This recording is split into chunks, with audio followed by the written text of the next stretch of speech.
I am a Métis woman and with strong convictions. As long as I can remember, as a great aunt, Joseph Tourond, Joseph Paul was married to a Tourond. That is my great grandfather's sister. This is why this is my connection to this place and my convictions to bring it to be a sacred place for the Métis. Because lots of them gave their lives for what they felt they should, that because what is yours is yours. Parce que c'était pour la terre qu'ils sont battus. C'était pas pour toutes sortes d'autres affaires. C'est pas, it was their land rights qu'ils sont battus pour, parce que les pauvres métis n'avaient rien. Qui c'était les plus gros là en tête, ben ça voulait avoir plus. Il y a toujours des gourmands dans tout, même aujourd'hui.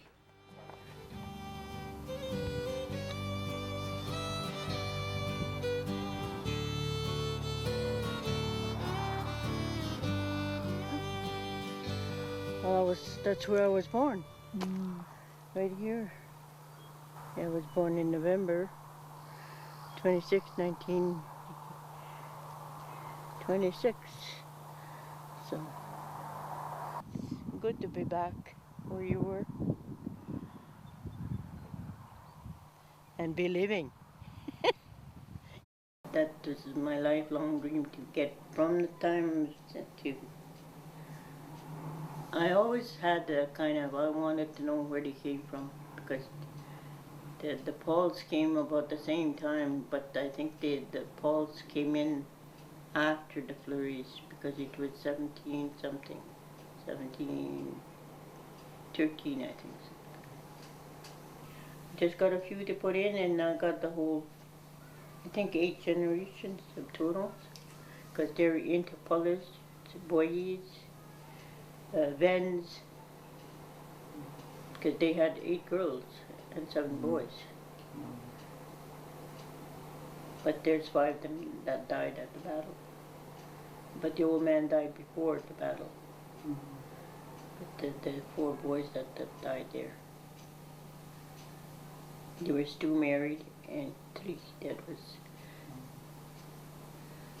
And one of the girls died of starvation, because they were traveling and they didn't have enough food. So. And lots of times we don't think what they went through, and we just take our whatever and do our thing, but we sure have to think back sometimes what they went through.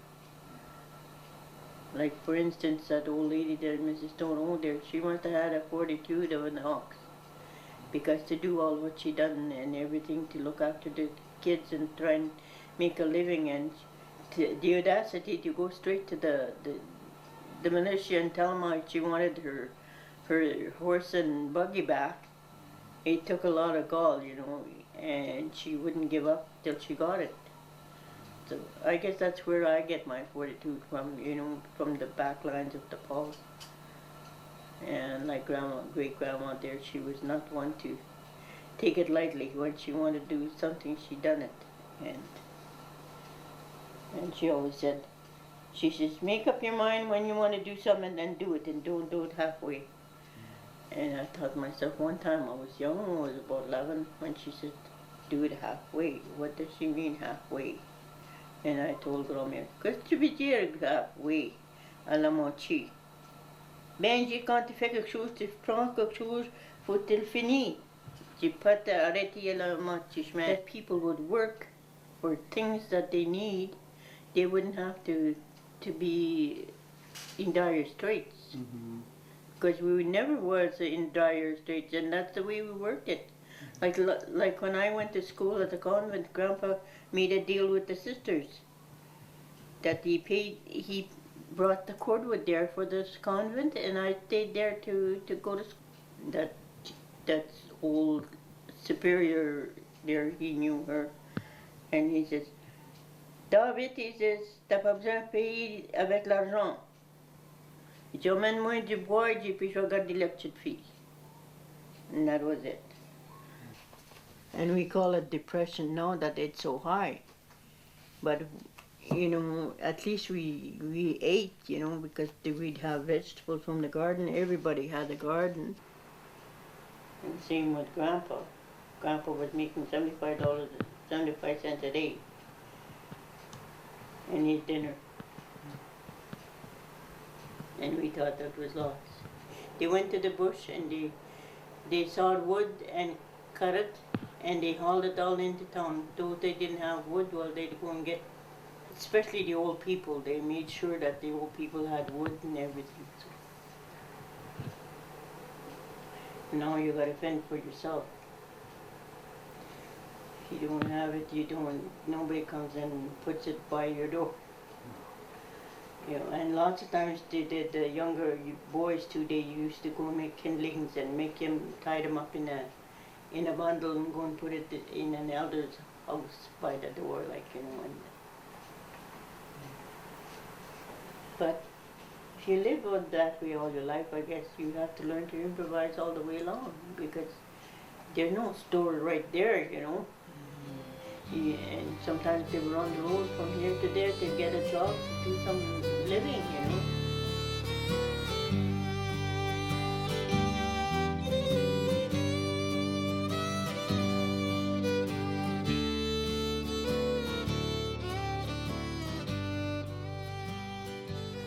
Because Grandma kept me, George, Doris, and Leonard. We never went back to Mom and Dad's, 4 of us. That's why we called the other one the other family. Yeah. Well, you know, I guess Mom took pity on her because she was having kids every year. God Almighty. Well, she had 19. Yeah. That's one thing though Grandma didn't say too much about. She didn't talk about it. And I don't think anybody did, you know, to really talk about birth control or anything. Not that I know of anyway.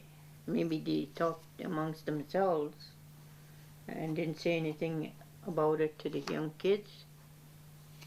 It seems to be that was the problem there. They would have been more open to telling them what was not to do and what was, you know.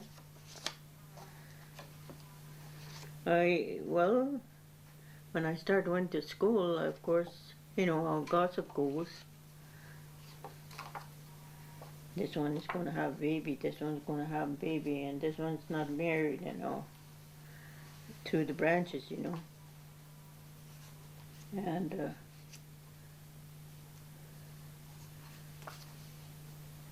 but that's when I told Ernest that when he proposed to me, I was 16, I guess, first time.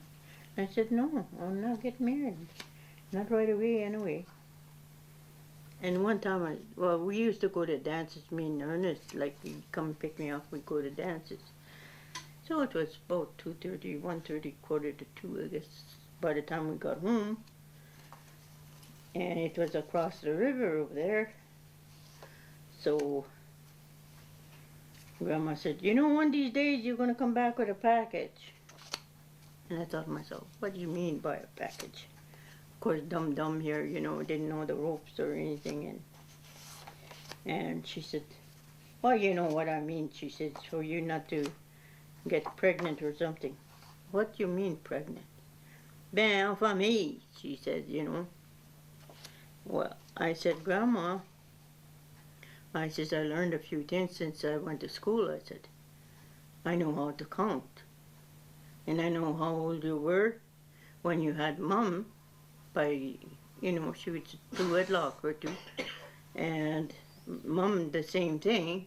She was 12 when she had me. Well, that's the way I learned. I says, you don't want to talk about it? You don't tell me anything? So I says, I put them two together. And what did you learn? I said, lots of things that you didn't tell me.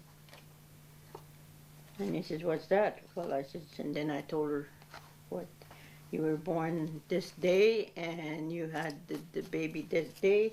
And she says, where'd you get that from? Well, I read books, I said. And when the sister told me to go and help her in the office at the sacristy, at the where where the priest lives, she says, well, if you have time on your hands, you should take her to register and look in the book there, she said. And I want this at this year and this done. And that's where it's all boiled down to, that I am a researcher now today. And she said, this, you look in there, she said, and you find there and you put a paper. She'd give me a few sheets of paper, and she said, if you haven't got enough, just cut it in half and put it there. And you write which number, because there's always a number where you are, eh? So I did.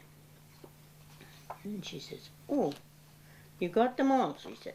And I said, yeah. And of course I keep reading in between. And that's where I learned how the families go, and you learned lots of secrets. And I was telling that to Grandma. T'as eu, j'ai dit, ma mère en 1914, puis j'avais au monde le 27. Ben ça fait rien que 12 ans, ça. Je l'ai dit. And she looked at me, and she dit, t'as eu ma mère, j'ai dit, en 1914, puis t'as venu au monde le 1995. And then that was it. She didn't say a word. Well, I guess I can't hide anymore, what she says. My mom was mad too when I got that, but she says, well, I says, I don't want to repeat the story, so I says, this is why I'm telling you now.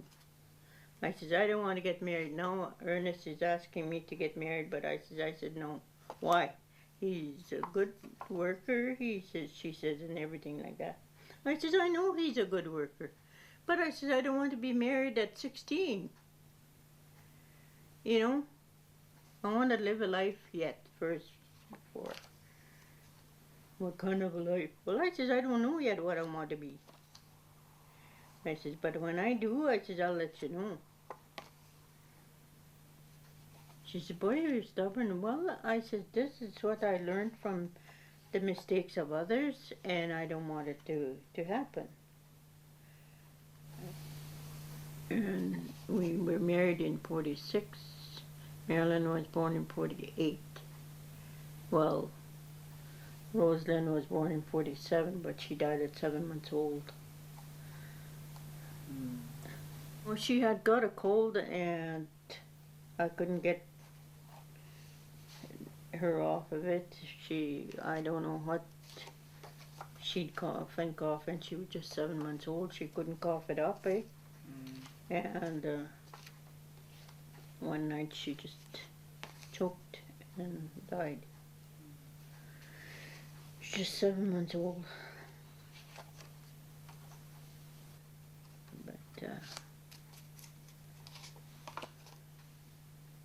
But then I didn't know I was pregnant for Marilyn then at all, really, at that time. Being young and didn't know it, too much of the stuff, that didn't help. See, Shirley was born at home. She delivered it, Grandma did. And then Robert, well, she was born at Fleury. Stewie was born by myself in the house, and I had to do the delivery myself. Thank God I could remember what Grandma used to say, you know, and things like that. And then I was wondering, how far did she tell me to tie the belly button, eh?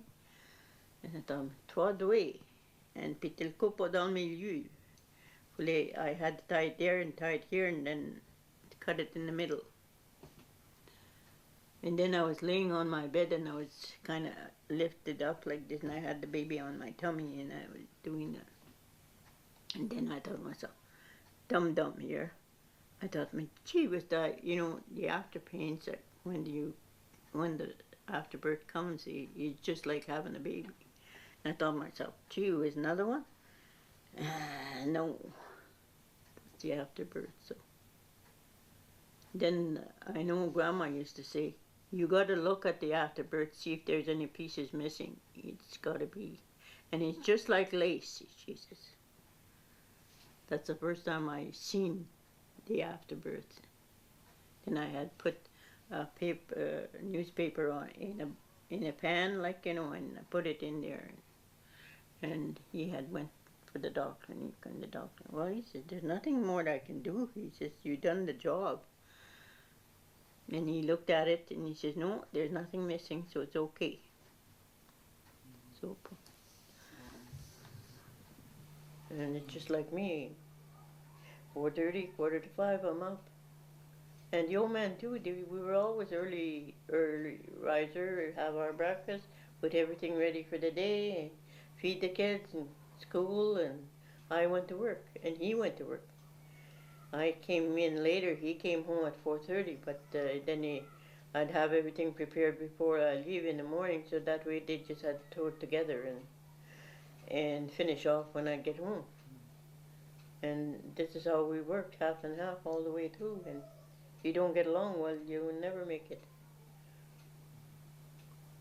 It's always been our way. He looked after the boys and I looked after the girls, and vice versa. But lots of times the boys would say, well, I want to wash dishes, I don't want to saw wood. And Papa said, you're going to saw the wood, you bring it in, you can do something else after. But do your job first. And he says, if your mark is not on the board, he says, you know what Mom's going to say. I had a chart. And they had to, when they were done, it was done. And it's not them that marked it, it's Papa that was marking them. So if it was not checked, well, they know it was not done. But everybody got their job, but that they're not sorry, I think, today that they learned how to work independently with each other, and they switched. They didn't keep the same job all the time. Some would switch, some would throw the pails. So, well, we just had wood stove. They had to throw the ashes and had to throw the slop pails and everything. We didn't have water all the time in the house. Till we got water. Well, they thought they were in second heaven when they got waterworks. They didn't have to bring the water from the well or anything, or, you know, to go throw the slop pail or whatever, and everything was flushed down and everything. So, and now he said, no, we got nothing to do. Well, I said, don't twiddle your thumbs, find something to do. And this has always been, you know, even when I kept foster kids, and I had 27 of them. Well, not all at one time, but through the years I had 27 of them. With my kids, at one time I had 14 kids in the house. And dinner, supper, and breakfast, and everything, do the laundry and everything. And I didn't have water them days. It's only after when the kids were all gone that I got water and sewer. So then I was in seventh heaven, and then I could have looked after a whole load. But you know, it goes to show you how much a woman goes through when you didn't have water, sewer, and stuff. Lots of times the old man used to get after me. He says, oh, you're too mean. He says, they're going to get so mean. I said, no, they got to learn that they can't get away with anything. Because I said, they'll do it now, they'll do it more later on, and I said, you won't be able to stop them after. There'll be no stop to anything they do. And then that goes for you too, I said. Oh yeah, don't repeat that, what you told me, he says. I says, I know, but I said, you remember that. He never drank after that, boy. It took me about 7 years to train him, but I did.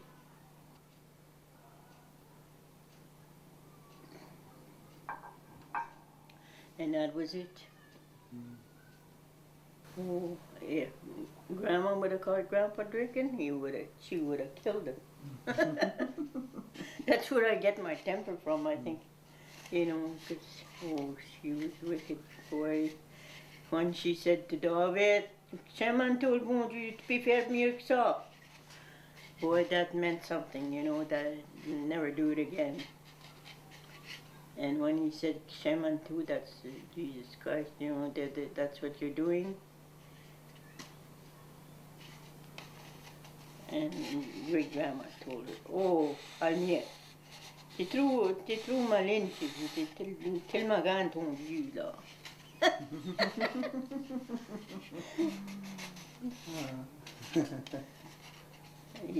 She used to take part of Grandpa. And Grandma used to take a look at Grandma and she'd, Grandma turn his face.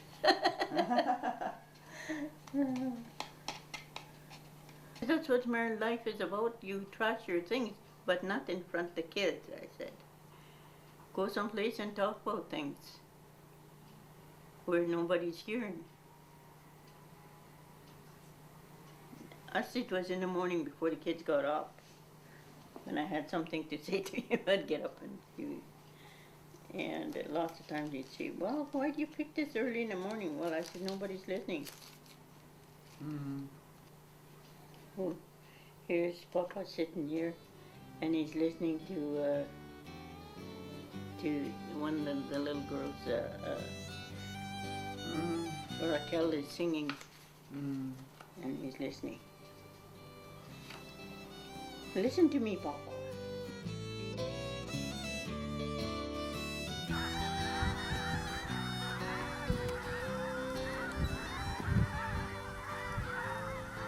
I says, I always got a work for the downtrodden, I says, because I says, I work hard to get where I am today, but I says, just look at the people that needs it. And I says, I'm not there for myself. I'm there for the one that doesn't get it, I says. And you guys look at them as if they're, nothing. My grandmother said, he says, if you don't help one person that day, I says, you haven't done anything.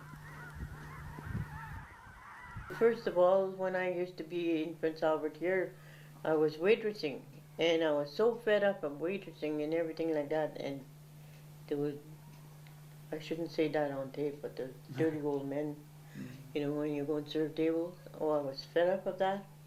And that's when she asked me to go to work in Dora Lake. I said, well, I'm going to go to PA at Mom's, and I said, I'm going to find a job. What you going to work? Well, I think I'm going to be a nurse, I said. I said, I'm not sure, but if there's an opening, I said, I'm going to start working, see if there's a job in a hospital. So, found a job, but that was a hell of a job. The first job I got was in a morgue.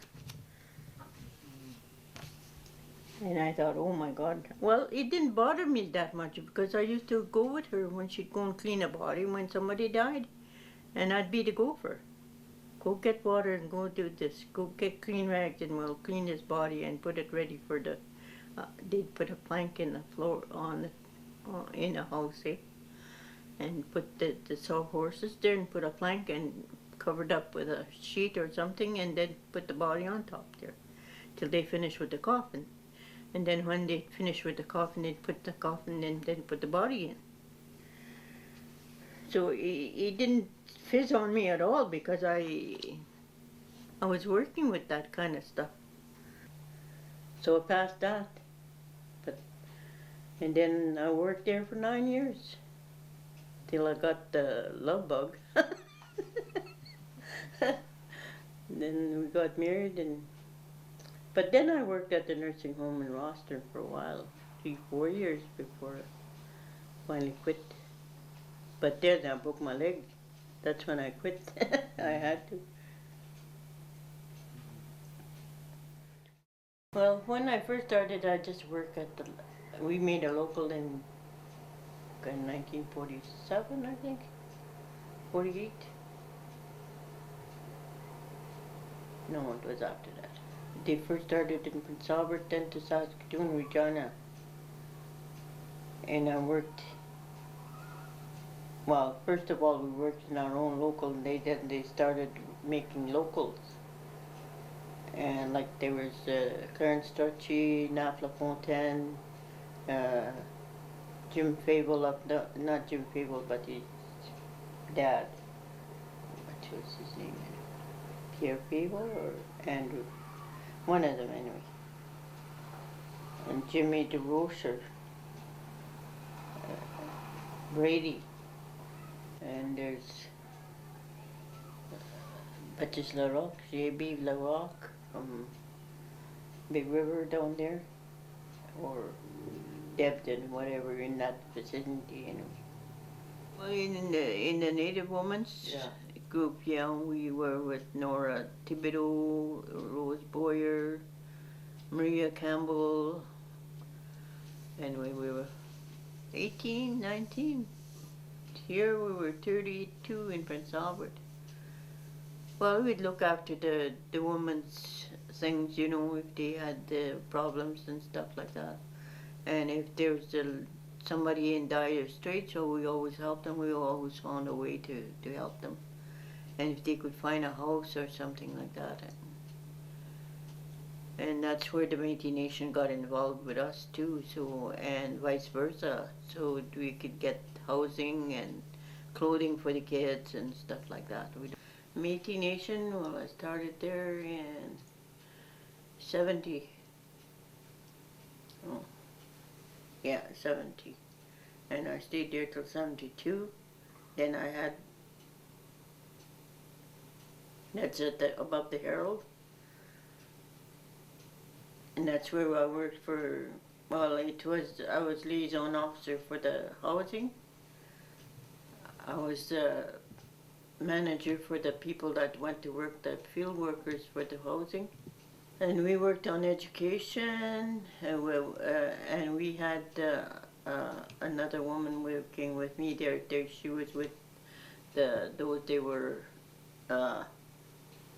if they'd come to the city to get the job or something, try and find a place for them to stay, and to see if they can get help too. And that's where Gabriel Dumont College was not Gabriel Dumont College, then it's just the Education Commission, like, you know, that they helped, and they put them through school and they paid for it. That's what we done, but it was not Gabriel Dumont yet, so, because it was 75 or 78 when it came in. And it was just one in Regina. There was nothing in Saskatoon or Prince Albert or anything. And when it grew, well, it grew, and then they went to different cities, so where the need was. And the housing was way up north, like Patchanack, Stanley Mission, Cumberland House,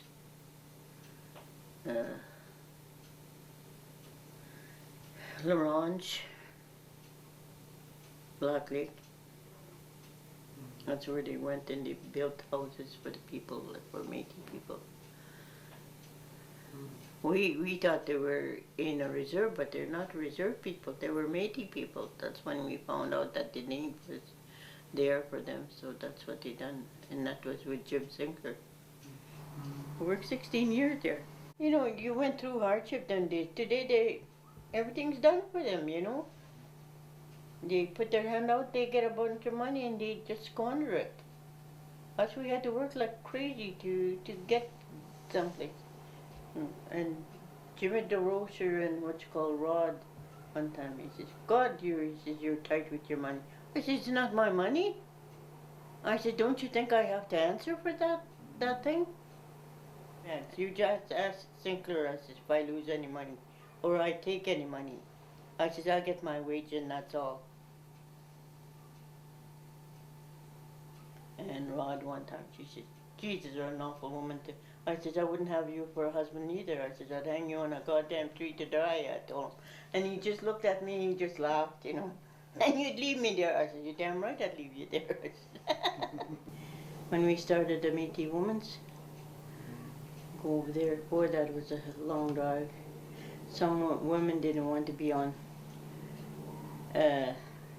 committees or anything. We had to open the alleys for them to work.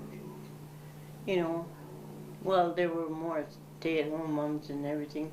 There was nothing doing for the women. We had to do something for them to do a little bit of something. Then we started what you call cooking schools. You know, to learn how to manage their household and everything like that. It went good, really good, you know, because they learned, lots of young mothers didn't know things, what to do. And then they start schooling under grade 5, and those that didn't go to school. Well, that was a little bit of incentive, you know, for them to learn how to read and write and sign their name. Some of them didn't even know how to sign their name. And one time an older lady, it's about 47, 48, I guess, she says, well, how come you can do office work and everything like that? She says, and you're older? Well, I says, I went to school and I had to go to school. Well, we started in 91, that's out of the Métis National Council of Women. Then we branched out from there and we done our thing, but we represented the Métis National Council of Women of what you can do with different things. Well, it was more or less educational stuff, legal stuff, and your laws about women and what you're against and everything like that, and what is not serving the women and all that. That's what we worked on. Well, this is something I didn't like about politicking, because the first thing they did is they wanted to embarge on us, the Métis National. And I said, this is something that they're not going to do. You do your own thing over there and we'll do our own thing. I said, either we work together or not. And I says, as the vice president of the Métis National Council of Women, I says, I won't stand for it. And I turned away and I walked away. And he knows when I walk away for something, he knew he was talking to me. I gotta have everything on the table, I said, before I do anything. And that's one thing I carried on from my grandmother.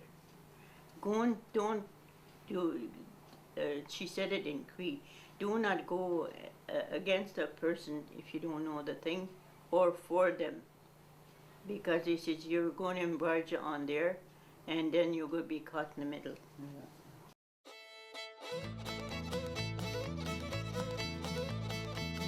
I worked 9 years for Parks Canada journal,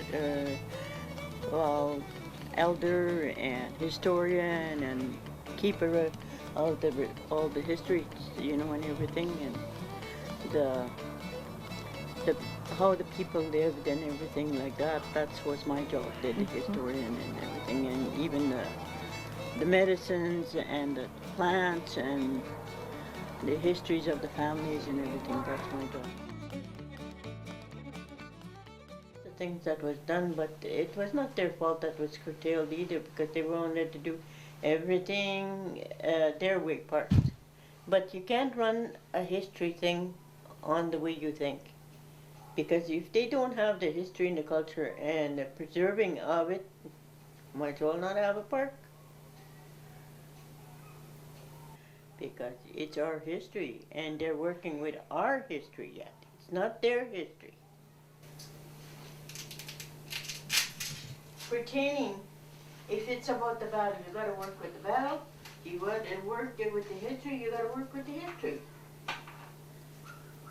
And if you want to work with the preserving, well, you gotta make sure that you preserve that history, because it was there before us. And it's got to be according to what went on, not according to what Parks Canada books said. You live that life. You have to. You do it. You live it, and you got to pass it on, or else it doesn't go anyplace. You know. And she said, "What do you mean it doesn't go anyplace?" Well, I said, "You got to pass it on from generation to generation." Le salimari piani grâce Seigneur de vous, c'est bien que femme Jésus le Christ entre béni. Sainte Marie, Mère de Dieu, prie pour nos pécheurs, maintenant et à l'heure de notre mort, ainsi. The Lord bless us and keep us for the rest of our lives, and keep us worthy of our sins, and keep us straight in our road. We went to the Saint Laurent Shrine meeting at the Legion Hall, to build that new log church. We built it after the fire. That's 1994. Okay, what's today? November. And here we got towards my birthday party at the week at Corman Court when I was 84, on 29th last year. And we had all the little grandkids in 93. Oh, and Lone Ranger died that day, and he was 85 years old. And we had the total eclipse in 93. This year, Barbara told us the date she was getting married, August 11, 1990. And Shirley came to help to make tarts, cake, cookies in 1968. And here, Dory was here with the kids to help. Made 20 dozen beans, 10 dozen donuts, and 10 apple pies. Made meat pies, 2 rhubarb upside down cakes. Okay. So I had a house full of goodies there.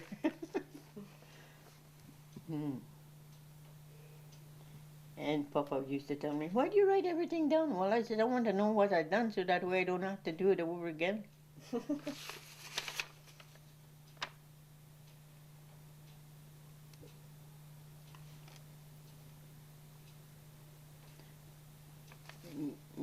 Grandma Nicola left for Saskatoon to stay for the winter, 1970. Patrick Ryan Fleury was born on 20th of December, 1983.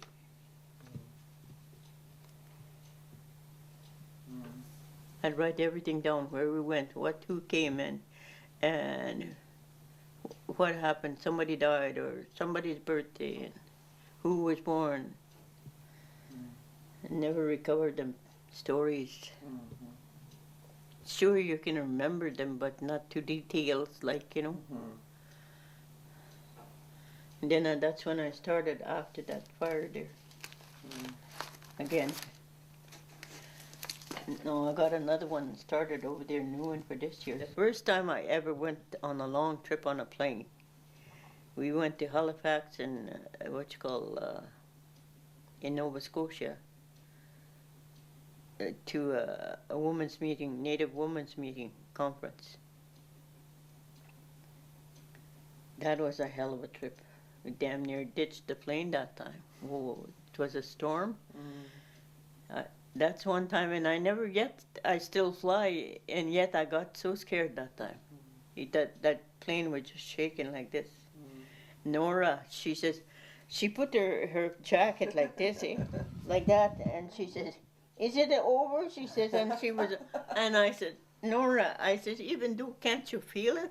Even the seat, you could feel it jiggling. I said, just take your rosary and pray. Oh my God, she said, I think I forgot how to pray. I said, you should never forget how to pray. But we were 27 of us that went to Nova Scotia, and I got it all on tape, that meeting. I was the narrator.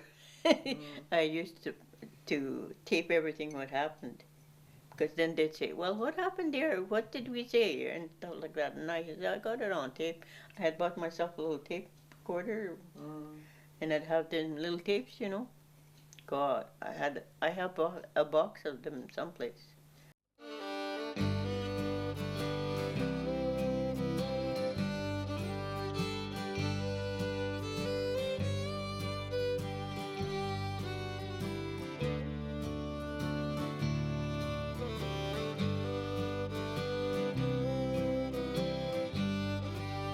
Moi, je suis une personne de justice, comme Louis Riel.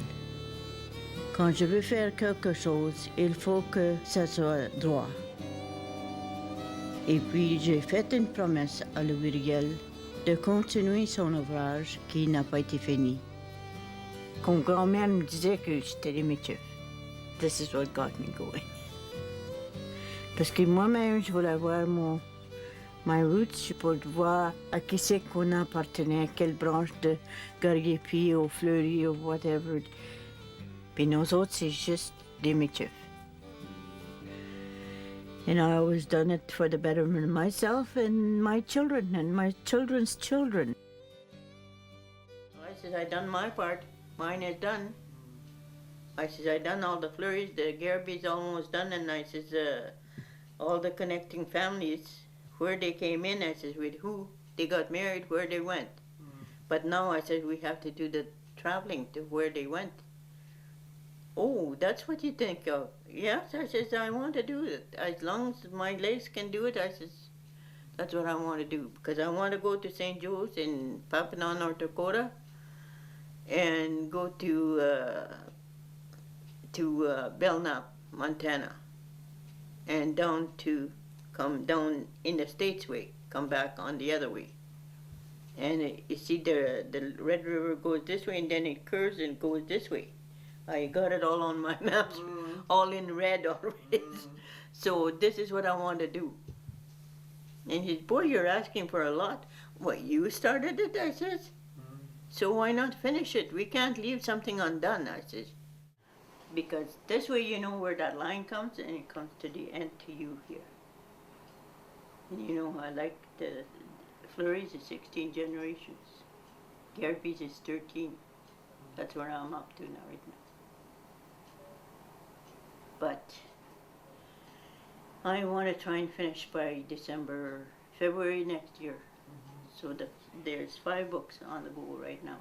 There's the Fleury one is almost all done. Garby and the Lafont and the Falls. Then there's the Truchy. And then there's the Lavalleys. And then going backwards. And Amable and she's in Azure, and from there on backwards. You know, so that way, if I get all that done, I'll be happy. But there were over 110,000. Well, I wasn't going to do it at first. One day he asked me to do it, and I thought, well, oh, what am I going to do on a buggy, you know? Oh, we'll build you one. Not this kind. They built that especially for that. And they talked to me, and I talked to the kids, and Mom, she says, they asked you for a reason, so do it. She says, and be proud that you're doing it. Well, I said, I'll do it for all the Métis in Canada. And that's why I done it. This one day a week I dedicated myself to St. Michael's, because my mother and father lived on the West End, and all the kids came to school. I didn't come to school in St. Michael's. I stayed in Duck Lake, but my siblings all went to school to St. Michael's, so I dedicated myself to adopt your school as my school to work with, my first school to work in. And this is why I'm here. Now, do you got any questions?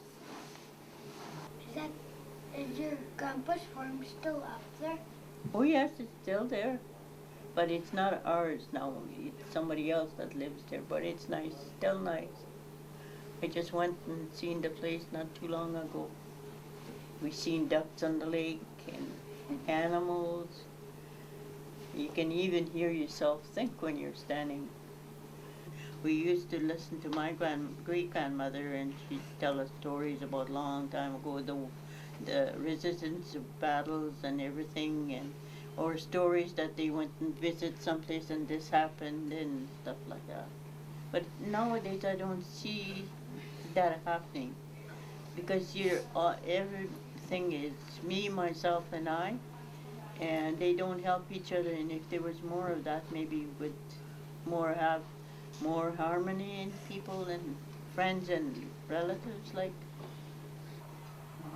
I heard that Madame Tourond, she sang lullabies to the men when they were dying on the battlefield. yeah, she used to, you know, it's something like in the voice of the battle hymn of, you know, when the French, when they, what they call, Marseillaise. Oh, the Marseillaise, yeah. Yeah, that's that same tone of voice. She used to sing it. What did she sing? Do you know? She sang. It's a hymn. It was not a song. It was a hymn. that she would see God at the end of her day if she couldn't make the day, and stuff like that, for them to take heed and take courage. Did you know the song? Here and there. She used to sing it so much, you know, it comes back to me, but I wish I could get a song that was written from that, but I could never find it. Don't remember what it's called. No. But it in that same tone, just like I can hear it even today. She used, yeah.